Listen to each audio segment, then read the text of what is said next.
అందరికీ నమస్తే. Good evening. Eenadu good morning. Eenadu, Sakshi, Andhra Jyothy ఈ మూడు ప్రధాన పత్రికల్లో వచ్చినటువంటి మెయిన్ పేజీ వార్తలు ఏంటో చూద్దాం. ఈ వీడియో మీకు నచ్చితే ఖచ్చితంగా లైక్ చేయండి, ఛానల్కి సబ్స్క్రైబ్ చేసుకున్నాను కొంచెం సపోర్ట్ చేయండి. ముందుగా ఈనాడు పేపర్లో వచ్చినటువంటి మెయిన్ పేజీ వార్తలు ఏంటో చూద్దాం. ఫస్ట్ పేజీలో ఇక్కడ జన్మదిన శుభాకాంక్షలు అండి. ఈరోజు నారా లోకేష్ గారిది పుట్టినరోజు సందర్భంగా జన్మదిన శుభాకాంక్షలు యాడ్ చేశారు. కఠినమైన పరీక్షల ద్వారా తనని తాను ఉక్కు సంకల్పుడిగా మార్చుకొని విమర్శించిన వాళ్ళని తన చాతుర్యంతో మెప్పించి యువగలం పేరుతో పాదయాత్ర చేసి రికార్డుని నెలకొల్పి మంగళగిరి శాసనసభ్యులుగా రికార్డు స్థాయి మెజారిటీతో గెలుపొంది మంత్రిగా అహోరాత్రులు పరిశ్రమిస్తూ ఆంధ్రలో పరిశ్రమల స్థాపన కోసం పరితపిస్తూ తాతకి తగ్గ మనవడిగా తండ్రికి తగ్గ తనయుడుగా తన ప్రస్థానం కొనసాగిస్తూ అశేష తెలుగు వాళ్ళ అభిమానాన్ని చూరగొని అందరి హృదయాల్లో చెరగని స్థానం సంపాదించుకున్న మా యువరత్నం శ్రీ నారా లోకేష్ గారికి జన్మదిన శుభాకాంక్షలు. ఇది యాడ్ చేశారండి ఫస్ట్ పేజీలో.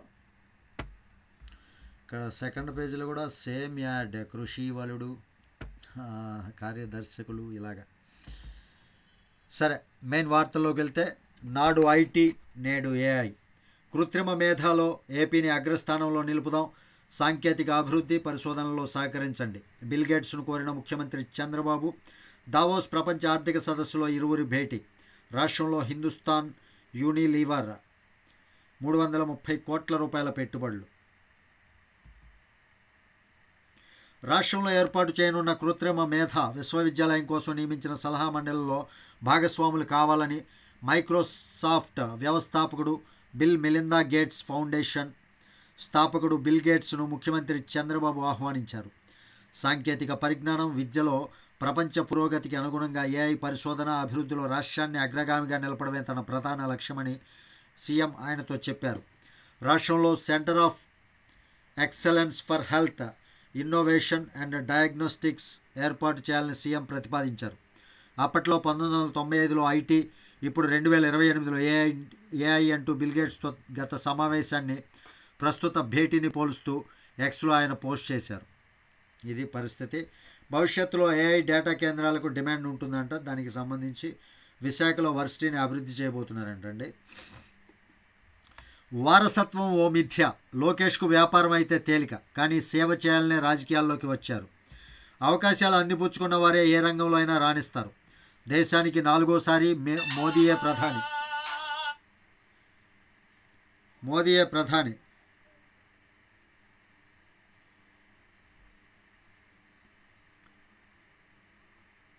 కేంద్ర మంత్రి కావాలనే ఉద్దేశం నాకు లేదు. దావోస్లో మీడియాతో CM Chandrababu.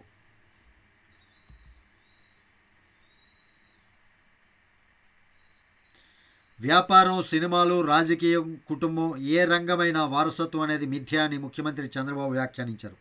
CM party అధినేతగా Lokesh వారసత్వంపై విలేకరులు అడిగిన ప్రశ్నకు స్పందిస్తూ చుట్టూ ఉన్న పరిస్థితుల వల్ల అవకాశాలు వస్తుంటాయి, ఎవరైనా వాటిని అందిపుచ్చుకుంటేనే రాణించగలరు.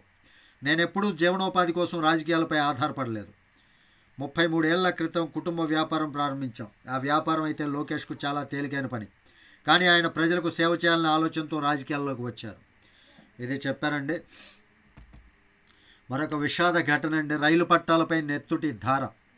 పుష్పక్ ఎక్స్ప్రెస్లో మంటలు చెలరేగాయనే వదంతులు చెలరేగాయంటండి. చైన్ లాగి పక్క ట్రాక్ పైకి వెళ్ళిన ప్రయాణికులు అటుగా వస్తూ వారిని ఢీకొట్టిన కర్ణాటక ఎక్స్ప్రెస్.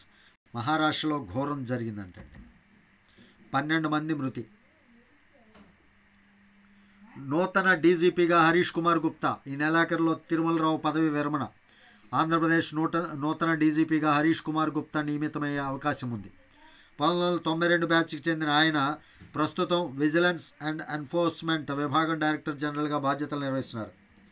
ఈ నెల 31న ప్రస్తుత డీజీపీ సిహెచ్ ద్వారకా తిరుమలరావు పదవి విరమణ చేయనున్న నేపథ్యంలో ఈయనకి అవకాశం వస్తుంది అన్నట్లుగా ఒక కథనం అయితే రాశారండి.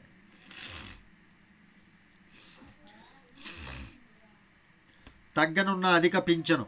పార్ట్ 1, 2 విధానం కింద లెక్కింపు స్పష్టత ఇచ్చిన ఈపీఎఫ్ఓ. అధిక పింఛను లెక్కింపు విధానంపై ఈపీఎఫ్ఓ స్పష్టత ఇచ్చింది. తాజా నిర్ణయం చందాదారుల అంశంలపై నీళ్లు చల్లినట్లయింది. కొత్త లెక్కల ప్రకారం చూస్తే వచ్చే పెన్షన్లో భారీగా కోత పడనుంది.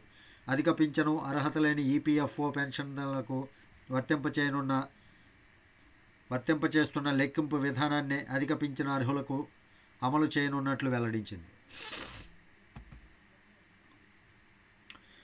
అయ్యో రూపాయి డాలర్తో పోలిస్తే రూపాయి విలువ చాలా తగ్గిపోయిందండి. 2024లో 83.27 ఉండేది, 2025లో 85.64కి. రోజు రోజుకు క్షీణిస్తున్న మారకపు విలువ ప్రస్తుతం డాలర్కు 86.35. ఆర్థిక వ్యవస్థకు నష్టం, విదేశాల్లోని భారతీయ విద్యార్థులపై పెనుభారం.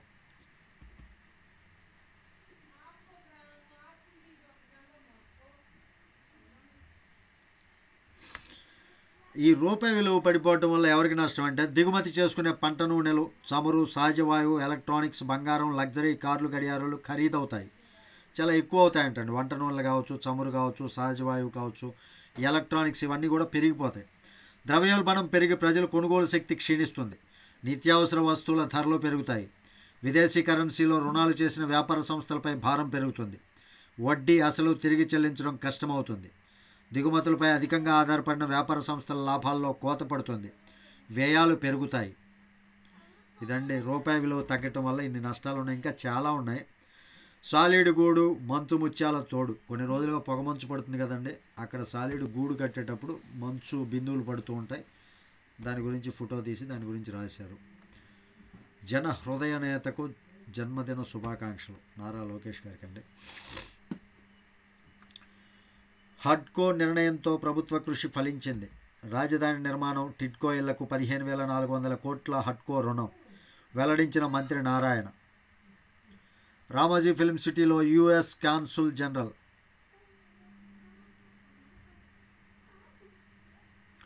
హైకోర్టు అదనపు న్యాయమూర్తులుగా హరిహరనాథ శర్మ, లక్ష్మణరావు.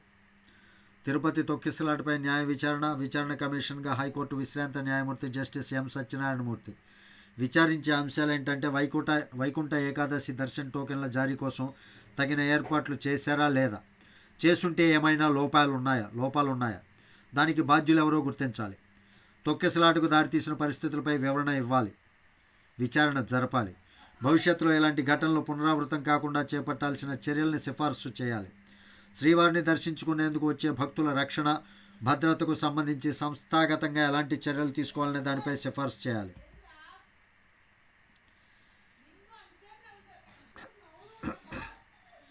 మైనారిటీ రుణ రాయితీ పథకాల్లో మహిళలకు ప్రాధాన్యం అంతండి. ఎన్ఎండి ఫరూక్ గారు చెప్పారు. చంద్రుడు, అంగారకుడిపై నిర్మాణాలకు సై. ఇక పంచాయతీకో కార్యదర్శి కొత్త ఆర్థిక సంవత్సరం నుంచి అమలుకు నిర్ణయం. గత ప్రభుత్వం ప్రవేశపెట్టిన క్లస్టర్ వ్యవస్థకు చెల్లుచీటి. కొత్త ఆర్థిక సంవత్సరం నుంచి రాష్ట్రంలో పంచాయతీకో కార్యదర్శిని నియమించే విధానాన్ని కూటమి ప్రభుత్వం తీసుకురానుంది. ప్రస్తుతం అమల్లో ఉన్న 2-3 పంచాయతీలకు కార్యదర్శి ఉండే క్లస్టర్ విధానం రద్దు కానుంది. మంచి పని చేసింది. పంచాయతీ వ్యవస్థ వర్గీకరణకు ప్రత్యేక కమిటీ అంట. అమెరికా వెళ్లే పర్యాటకుల్లో భారత్ది 2వ స్థానం. నిరుడు 22 లక్షల మంది పర్యటించారు. Brand USA CEO Fred Dixons. పట్టభద్రుల ఎమ్మెల్సీ ఎన్నికల్లో తెదేపా అభ్యర్థుల విజయానికి పూర్తి సహకారం. ఐక్యత చాటుకున్న పట్టభద్రుల తెదేపా ఎమ్మెల్సీ అభ్యర్థులు. సినీ ప్రముఖుల ఇళ్లలో 2వ రోజు ఐటీ సోదాలు. హైదరాబాద్లోని తెలుగు సినీ ప్రముఖుల ఇళ్ల కార్యాలయాల్లో ఆదాయ పన్ను అంటే ఐటీ శాఖ చేపట్టిన సోదాలు 2వ రోజైన బుధవారం కూడా కొనసాగాయి. టీజీఎఫ్డీసీ చైర్మన్ వెంకటేశ్వర క్రియేషన్స్ నిర్వాహకుడు దిల్ రాజుతో పాటు మైత్రి మూవీ మేకర్స్ నిర్వాహకులు ఎర్నేని నవీన్, యలమంచిల్ రవిశంకర్, దర్శకుడు సుకుమార్, మ్యాంగో మీడియా సంస్థకు చెందిన ఇల్లు కార్యాలయాల్లో ఐటీ బృందాలు మంగళవారం కూడా సోదాలు చేపట్టిన సంగతి తెలిసిందే. ఇది పరిస్థితి.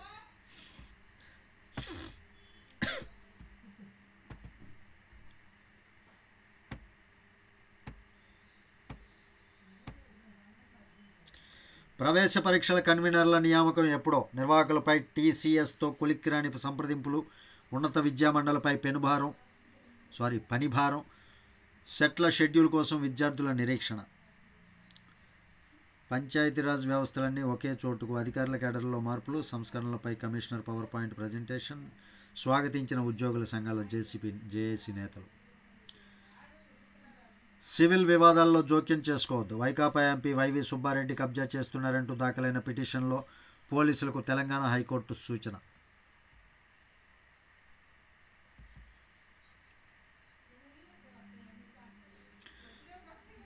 ఎంపిక చేసిన ఉద్యోగం ఇవ్వకుండా మోసం, బాధితులను యుఏఈ నుంచి సురక్షితంగా రప్పించిన పోలీసులు.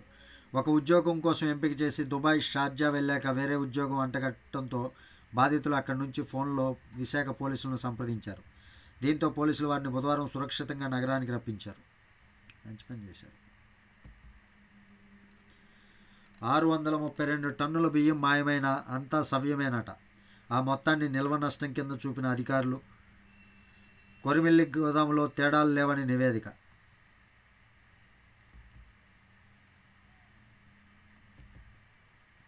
ఉమ్మడి జిల్లాలో జేఈఈ మెయిన్స్ పరీక్ష. విశాఖ తీరంలో అపూర్వ సమ్మేళనం అంట. ఇంత దూరం ఎలా రావాలి? విద్యార్థులకు తప్పని ఇబ్బందులు. శపక్ తక్రా పోటీలకు జట్ల రాక. చేతిలో పేలిన చరవాణి, కార్మికుడికి గాయాలు, ఫోటోలు తీస్తుండగా విద్యుద్ఘాతం.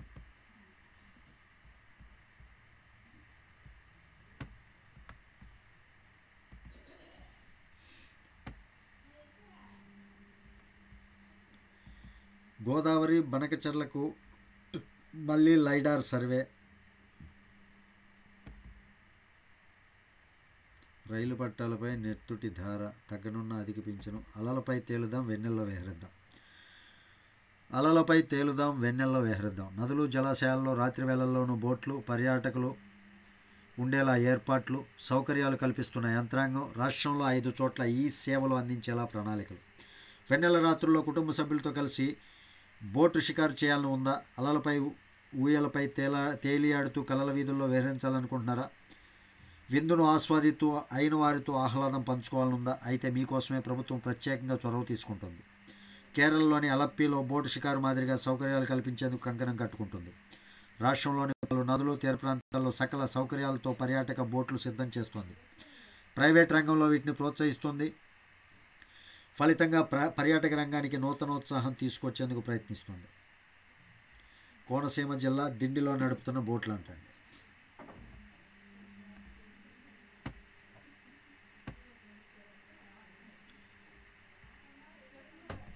హరిత ఇంధన రంగంలో పెట్రోనాస్ పెట్టుబడులు. దావోస్లో దిగ్గజ సంస్థల ప్రతినిధులతో చంద్రబాబు భేటీ. రాష్ట్రానికి పెట్టుబడులతో రావాలనే ఆహ్వానం. ఏపీలో ఉన్న అనుకూలతలను వివరించిన సీఎం.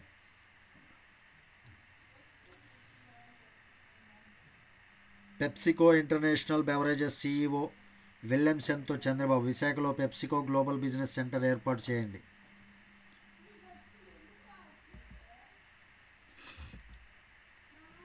భవిష్యత్తులో ఏఐ డేటా కేంద్రాలకు డిమాండ్. విశాఖలో వర్సిటీని అభివృద్ధి చేయబోతున్న 7-9 తరగతిలో కృత్రిమ మీద పాఠ్యాంశాలు. దావోస్ సమావేశాల్లో మంత్రి లోకేష్ వెల్లడి.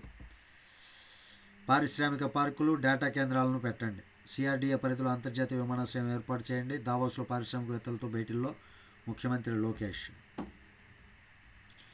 మొత్తానికి గందరగోళంగా మాట్లాడుతున్నారు. మరి ఎన్ని పెట్టుబడులు తెస్తారో తెలియదు. బేటీ బచావో బేటీ పడావోకు 10 ఏళ్లు పూర్తి. లింగ వివక్షను రూపుమాపడంలో కీలక పాత్ర మోదీ.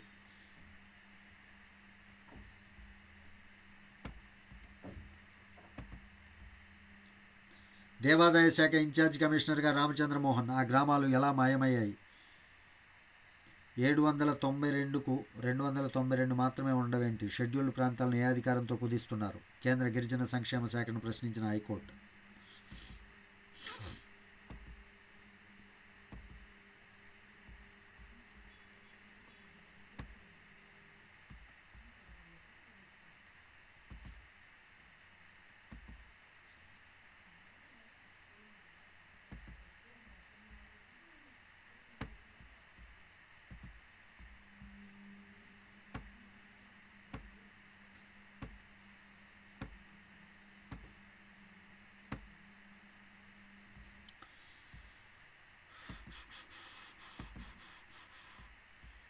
ఇవన్నీ ఈనాడులో వచ్చినటువంటి మెయిన్ పేజీ వార్తలు. ఇక సాక్షిలో వచ్చినటువంటి వార్తలు ఏంటో చూద్దాం.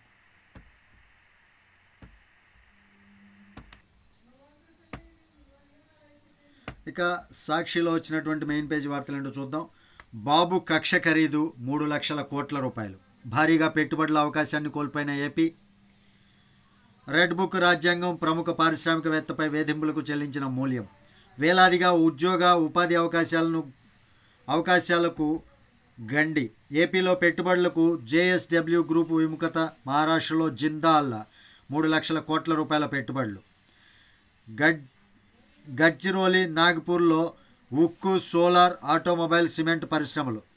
చైనా సంస్థతో కలిసి ఈవీలు, బ్యాటరీ తయారీ పరిశ్రమల ఏర్పాటు. తెలంగాణలో 800 కోట్ల రూపాయలతో Jindal drone technology unit. Davos వేదికగా బహిర్గతమైన కూటమి సర్కార్ నిర్వాకాలు. ఇక్కడ ఏం లేదండి, జిందాల్కి ఏదైతే అక్రమంగా కొన్ని వేల కోట్ల రూపాయలు దోచిపెట్టారు అని చెప్పి ఎలక్ట్రికల్గా దానిపైన ఈ మధ్య మనకి ఎక్కువగా నడుస్తూ ఉంది కదా వివాదాలు. జిందాల్ పక్కకి వెళ్ళిపోయాడు అది ఇదని చెప్తున్నాడు. ఎందుకంటే ఇదంతా అక్కస్ అండి, ఏం లేదు. నిజంగా కోట్ల రూపాయల పెట్టుబడులు పెట్టేవాడు, అన్ని కోట్ల రూపాయల పెట్టుబడి పెట్టేవాడు అక్రమంగా గవర్నమెంట్కి ముడుపులు చెల్లించి ఆ రకంగా దోచుకోడు. జిందాల్ అనేవాడు ఎలాంటి వాడు అనేది మనకి సంబంధం లేకపోయినా సరే, జిందాల్ చేసినటువంటి అక్రమ ఏదైతే ఉందో దాన్ని ప్రతి ఒక్కరు కూడా గుర్తుపెట్టుకోవాలి. ఇది సాక్షి చేస్తున్నటువంటి తప్పుడు ప్రచారం మాత్రమే. తిరుపతి తొక్కిసలాటపై రిటైర్డ్ జడ్జితో న్యాయ విచారణ అంట. పట్టాలపై మృత్యుఘోష, నెత్తురోడిన కర్ణాటక రోడ్లు. విశాఖలో గూగుల్ చిప్ డిజైన్ కేంద్రం పెట్టండి. గూగుల్ క్లౌడ్ సీఈఓకు చంద్రబాబు వినతి. మూలపేటలో పెట్టుబడులకు పెట్రోనాన్ సంస్థకు ఆహ్వానం. సూపర్ అండి, పెట్టుబడులు అయితే తీసుకొస్తారు నాకు తెలిసి. చంద్రబాబు నాయుడు గారి కృషి అయితే ఎప్పుడూ ఫలిస్తుంది. ఏఐ డెవలప్మెంట్ అనేది మన దగ్గర చేస్తారు. ప్రకాశం బ్యారేజ్ దిగున రిటైనింగ్ వాల్. కుడివైపున 0.9 కిలోమీటర్ల నుంచి 2.61 కిలోమీటర్ల వరకు నిర్మాణం. పెళ్లింట్లో భారీ చోరీ అంటండి. సుమారు 3.5 కోట్ల విలువైన బంగారం, 20 లక్షల నగదు అపహరణ. ఫిబ్రవరి 7న వివాహం నిశ్చయం. అంతలోనే పెళ్లి కుమార్తె ఇంట్లో సొమ్మంతా లూటి.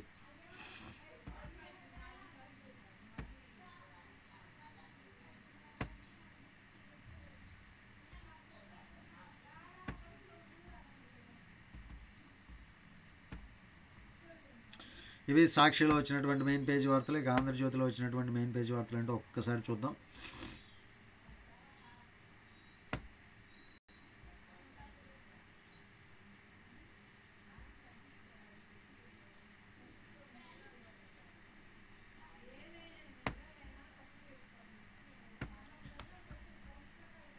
ఆంధ్రజ్యోతిలో మెయిన్ పేజీ వార్తలు. ఫస్ట్ పేజీలో వచ్చేసరికి లోకేష్ బర్త్డే గురించి రాశారు. మాతో కలిసి రండి, బిల్ గేట్స్కు బాబు ఆహ్వానం. పెట్టుబడుల గురించి ఇదంతా రాశారండి. జన్మతః పౌరసత్వ హక్కు రద్దు ఉత్తర్వుపై 22 రాష్ట్రాలు కోర్టుకు. ఒక రైలు దిగి మరో రైలు కింద నలిగి 12 మంది దుర్మరణం అంట. కల్లోల దండకారణ్యం.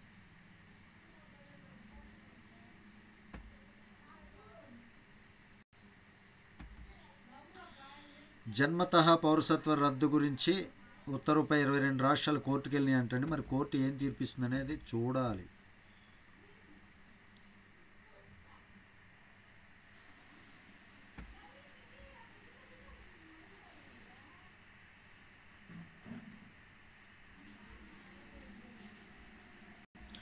ఇదేదో మరీ ఘోరంగా ఉందండి, ఇది ఒకసారి చూద్దాం. భార్యను ముక్కలుగా కోసి కుక్కర్లో ఉడికించి ఓ భర్త దారుణం. ఆమె ప్రవర్తనపై అనుమానంతోనే ఘోరం. ఉడికిన ముక్కలను 3 రోజులు ఎండబెట్టి దంచిన దుర్మార్గుడు. ఆ పొడిని చెరువులో కలిపేశాడు. మీర్పేటలో ఘోరం అంటండి.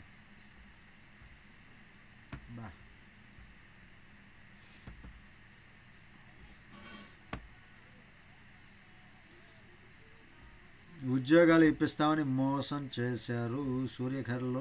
ఘర్తో డబ్బులు ఆదా. సోలార్ గురించి అండి, డబ్బులు ఆదా అవుతాయి సోలార్ పెట్టుకుంటే అని. ఇవ్వండి ఆంధ్రజ్యోతిలో 3 పేపర్లలో వచ్చినటువంటి మెయిన్ పేజీ వార్తలు. వీడియో మీకు నచ్చితే ఖచ్చితంగా లైక్ చేయండి. ఛానల్కి సబ్స్క్రైబ్ చేసుకున్నాను, కొంచెం సపోర్ట్ చేయండి. Thank you. జై హింద్.